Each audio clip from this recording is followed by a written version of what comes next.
Bienvenidos a este video sobre el periodo y la frecuencia de las olas. Los integrantes que vamos a explicar y hablar sobre el tema son mi persona, María Natalia Mar Rodríguez, Bone Violeta, Cedeño María José y Delgado Mateo. A continuación, mi compañero Mateo. Bueno, empezando con la introducción a las olas y sus elementos, las olas del océano son conocidas como movimientos ondulatorios u oscilantes periódicos que se dan en la superficie del mar, formadas por crestas y depresiones que se desplazan horizontalmente.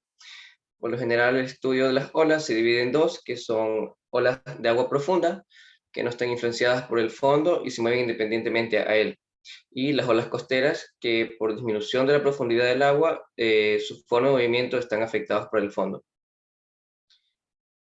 Entre los tipos de olas que tenemos, estos van a depender en base a la fuerza y altura que tienen.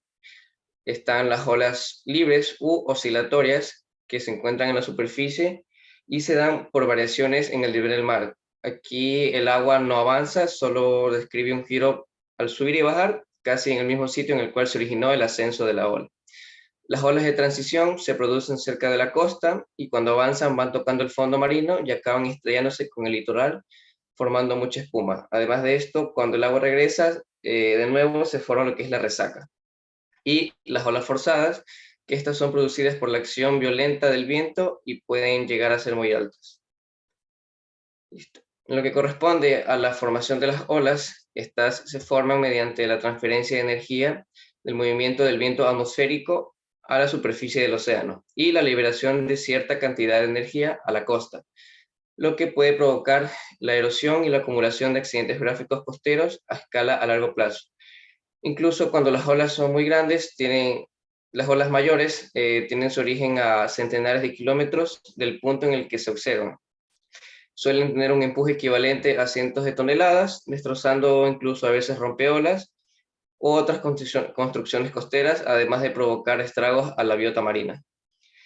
Y tanto la altura o amplitud y la longitud de una ola que se va a generar va a depender de tres factores importantes, que es la fuerza del viento, el tiempo de actividad de este y la distancia de la ola que ha recorrido. La ola, cuando se genera, puede estar estructurada en las siguientes partes. Lo que es la línea de agua quieta, que se toma como referencia del océano durante un largo periodo de tiempo, para que cuando tenga lugar en este momento la ola, se pueda sumar o restar la altura de las mismas con respecto a esta medida. Esta línea suele marcarse en el centro de la ola de aguas profundas y se localiza más abajo cuando las olas son costeras. Está la cresta, que es el punto más alto de la ola, que se reconoce por la altura de agua blanca y espuma que se genera cuando la ola comienza a doblarse y caer. Está el valle, que es lo opuesto a la cresta de la ola, ya que es un punto más bajo y para poder visibilizarlo se tiene que observar el punto más bajo que hay entre dos olas. La altura de la ola suele confundirse con la cresta, pero tiene una pequeña diferencia, ya que esta se mide en lo que entre cresta y el valle. Es decir, lo que mide la distancia entre estas dos va a ser la altura. La longitud de la onda es lo que mide la distancia horizontal entre dos olas y esta puede realizarse entre cresta a cresta o valle y valle.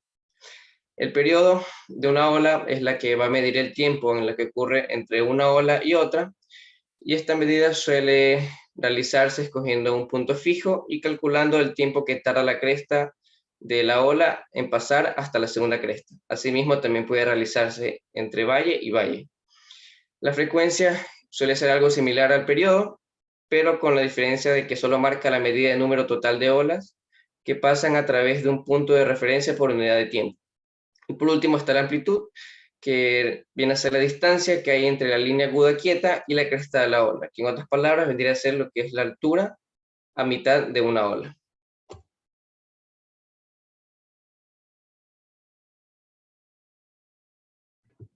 ¿Qué es el periodo de las olas? Se conoce como periodo de las olas al tiempo de oleaje en segundos, que llega a transcurrir entre dos olas.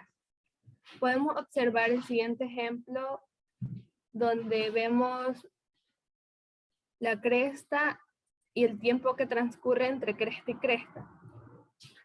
o la parte más baja de la ola llamada seno. En la siguiente diapositiva podemos ver un claro ejemplo de un salto de periodo. Como podemos observar, tenemos de 7 a 17 segundos en tan solo 1 o 2 horas, que llega a ser un cambio brusco. Aquí podemos observarlo en días y también lo que es el periodo de pico en segundos. Podemos también observar la bajada repentina del periodo de pico debido a la entrada de viento que se genera en el mar. Y también podemos ver los vectores de periodo decreciente que suelen pasar por el mismo punto. Siguiente diapositiva. Para poder nombrar los tipos de ola, tipo de periodo de duración de ola, podemos también referirnos a las olas transitorias y progresivas, que estas suelen dividirse en olas largas y olas libres y olas forzadas. Conocemos a una ola larga, que estas suelen ser una ola solitaria o una ola de tsunami, son frecuentes en el Océano Pacífico. Y las olas libres y forzadas son las olas que son generadas por una aplicación instantánea de fuerza que cesa en el momento. Entonces, podemos decir que el periodo de duración de las olas transitorias o progresivas suelen ser de un periodo largo, que suelen durar entre 5 minutos a 24 horas, olas por gravedad, que suelen durar entre 1 segundo a 30 segundos, y las olas capilares, que por lo general son de menos de 1 segundo. También les voy a explicar cómo se mide o cómo se calcula el periodo. El periodo de tiempo de las olas es el tiempo transcurrido porque el punto hace 2 crestas o 2 valles sucesivos en el mismo tren de olas. Entonces vamos a calcular de la siguiente manera. El tiempo es igual a 2pi sobre 2pi sobre la gravedad, y la distancia por el tiempo de la altura multiplicado por 2pi por altura sobre la distancia.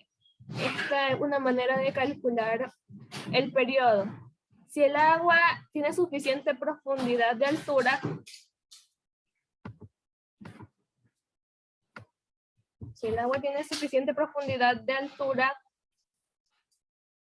la distancia estará dividida sobre 2 en el periodo de tiempo, que llegaría a ser igual a distancia de la ola corta, que se determina inmediatamente una vez detectemos la distancia, con la siguiente fórmula, que sería C igual a distancia sobre tiempo, que llegaría a ser igual a gravedad por tiempo sobre 2pi.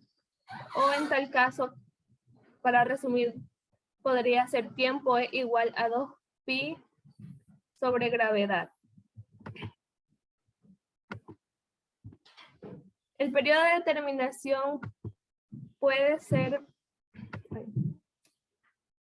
a título indicativo, los datos de longitudes de las olas más comunes se pueden decir que en el periodo de las olas cortas superficiales varían segundos de decena, como se puede mostrar en el siguiente gráfico.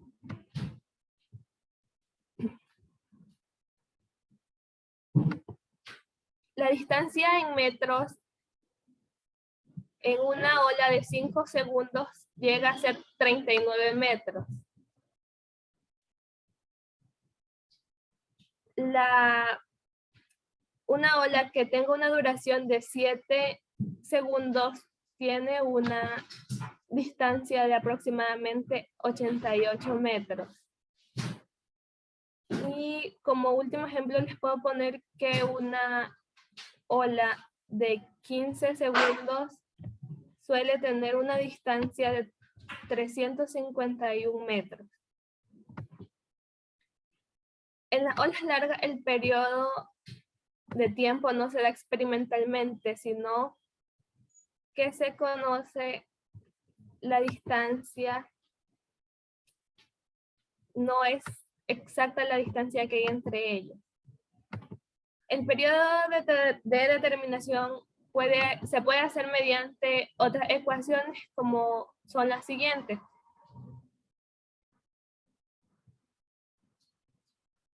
Que podemos calcular diferentes tipos de periodos energéticos y esta fórmula simplemente las vamos a reemplazar con los valores que se nos estén dando.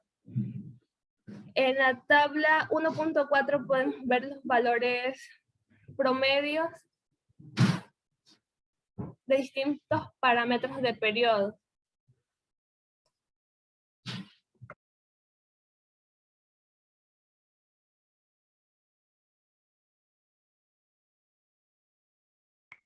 Listo, yo voy a hacer una pequeña introducción sobre la frecuencia de las olas. Se puede determinar como frecuencia al número de crestas o senos, que ya lo explicó anteriormente el compañero Mateo, que pasa por un punto exacto en un tiempo determinado y se conoce comúnmente como la inversa del periodo. ¿Cómo se mide la frecuencia en las olas? Hay que tener claro que durante un periodo pueden transcurrir la emisión consecutiva de dos ondas, las cuales se miden en segundos. El número de ondas que se emiten por cada segundo se le conoce como frecuencia y la unidad en la que se mide esta frecuencia es el hertz. La cantidad de veces que se repite el fenómeno por una unidad de tiempo es la frecuencia entonces. A partir de esta definición, nosotros podemos realizar el cálculo de la frecuencia de la onda y lo que debemos tener en cuenta es la unidad de tiempo que vamos a utilizar, siendo esta a decisión de cada ecuación, de cada operación que se vaya a realizar, pudiéndose tomar la hora, el minuto, el segundo, entre otros. La frecuencia de la ola se toma de la cantidad de veces que éstas da vueltas por una unidad de tiempo. En otras palabras, la cantidad de veces que viene una ola en un determinado periodo. A esto se le conoce, como se lo decía, la inversa del periodo. Las relaciones entre la altura de la ola más larga y la altura de la ola significativa nos va a indicar qué estado del mar tiene ciertas propiedades estadísticas, de las cuales a continuación vamos a resaltar algunas. La descripción estadística, pues, se basa en la representación de un campo de olas a través de un espectro de energía que genera la misma ola. Y para calcular la frecuencia dada, la energía de la ola es proporcional al cuadrado de la amplitud, que también uno de los elementos de la ola que nos explicó el compañero Mateo en el inicio. Por ejemplo, aquí podemos observar el espectro de energía en la gráfica del lado izquierdo, podemos observar el espectro de energía que se muestra de la ola como una función tanto de la frecuencia de la ola como la energía. Esto es una ejemplificación de la ola armónica, que también tiene un espectro conocido como monocromático. También en este lado podemos observar otra gráfica donde una ola de viento tiene una distribución randómica de la energía de la ola sobre las frecuencias. Y podemos ver en el primer gráfico del lado izquierdo, la distribución tiene una forma teórica de normal o gaussiana por la forma de campana. Y también en el otro ejemplo, del lado derecho, se puede observar cuando solamente el mar de leva está presente en la energía y se concentra cerca de la frecuencia de los mares, el espectro tiende a ser bastante angosto. También podemos observar la energía de la ola en función de la frecuencia de los mares que están completamente desarrollados. Podemos observar en distintos colores las diferentes velocidades del viento y según estas velocidades del viento, en kilómetros sobre horas, las líneas finas muestran el cambio del periodo de la ola predominante, esto respecto a los cambios del viento. y se muestra que ciertas olas tienen mayor energía y periodos mucho más largos cuando la velocidad del viento se incrementa.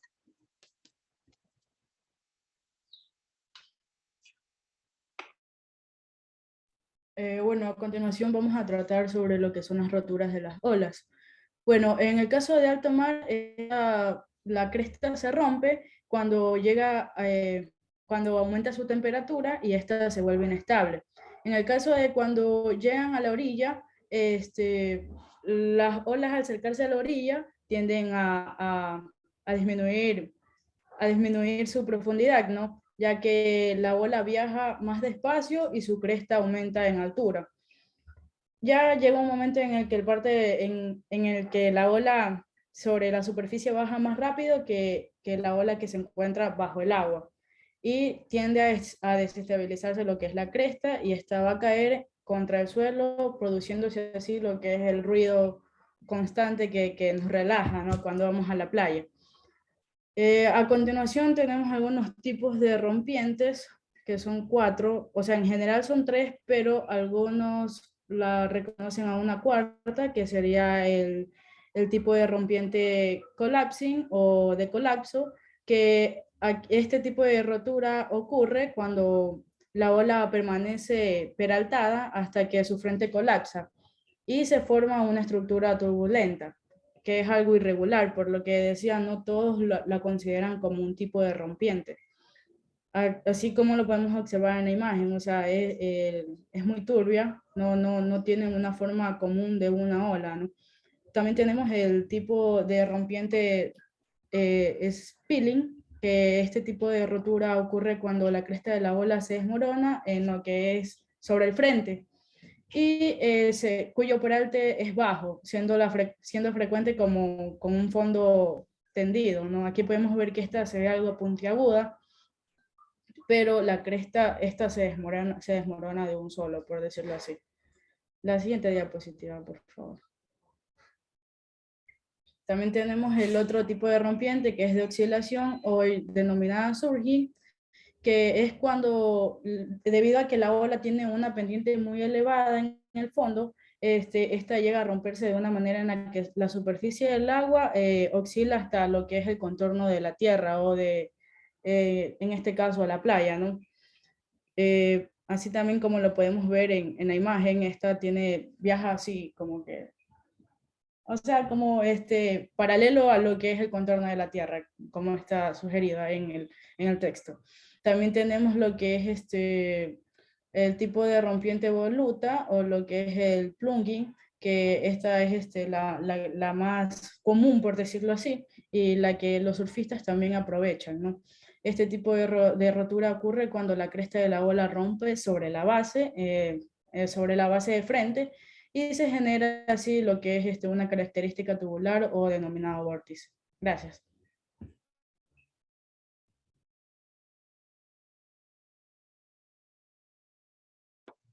Listo, voy a dejar de grabar.